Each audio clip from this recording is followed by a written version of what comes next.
quand vous concevez un projet, il y a deux éléments fondamentaux. Le premier élément, c'est l'objectif. Le deuxième élément, c'est le contexte dans lequel vous organisez votre projet. Et analyser de plus près, cet objectif soulève deux interrogations. Est-ce que l'objectif poursuivi est-il un objectif du CNDD-FDD ou un objectif de l'État burundais?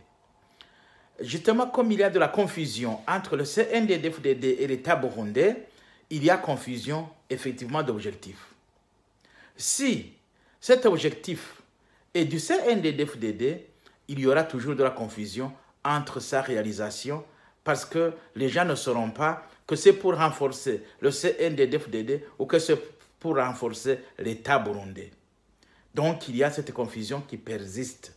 Et comment aujourd'hui, justement, permettre à ce qu'il n'y ait plus cette confusion entre l'État et le parti au pouvoir.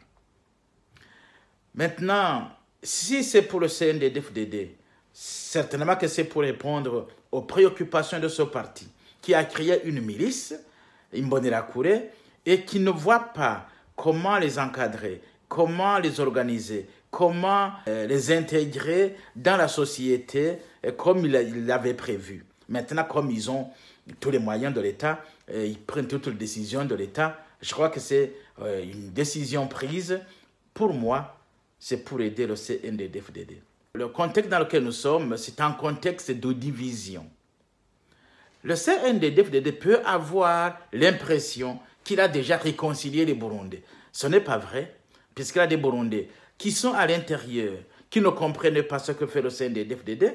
Il y a des Burundais qui sont à l'extérieur, qui peuvent comprendre ce que fait le CNDD-FDD, mais il y en a d'autres qui sont à l'extérieur, qui ne comprennent pas ce que fait le CNDD-FDD comme politique du pays.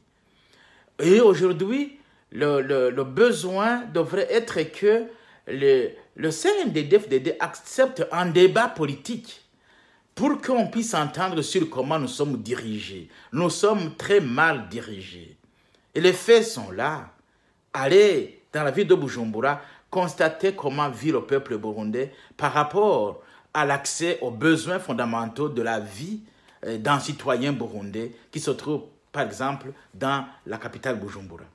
Donc, ce sont ce genre de questions qu'il faut absolument aborder. D'ici peu, le Burundi ne pourra pas être dirigé parce que les instruments pour diriger le pays ne seront pas là. On ne dirige pas le pays uniquement par les armes. Non, il y a la tête aussi qui doit intervenir. Il y a aussi l'intérêt des citoyens qui doit guider le choix des politiques.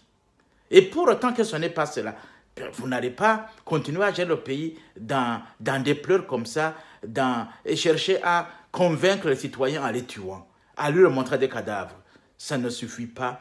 À un moment donné, ils vous diront, même avec ça, on ne peut pas accepter.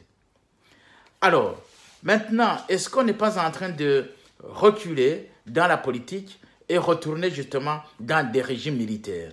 Quand le CNDD-FDD est entré dans le pays et on leur a facilité la tâche pour entrer dans la gestion des affaires de l'État et qu'on a organisé les élections pour justement permettre aux Burundais de se choisir des dirigeants, malheureusement, ils n'ont pas compris ce qui devait être fait.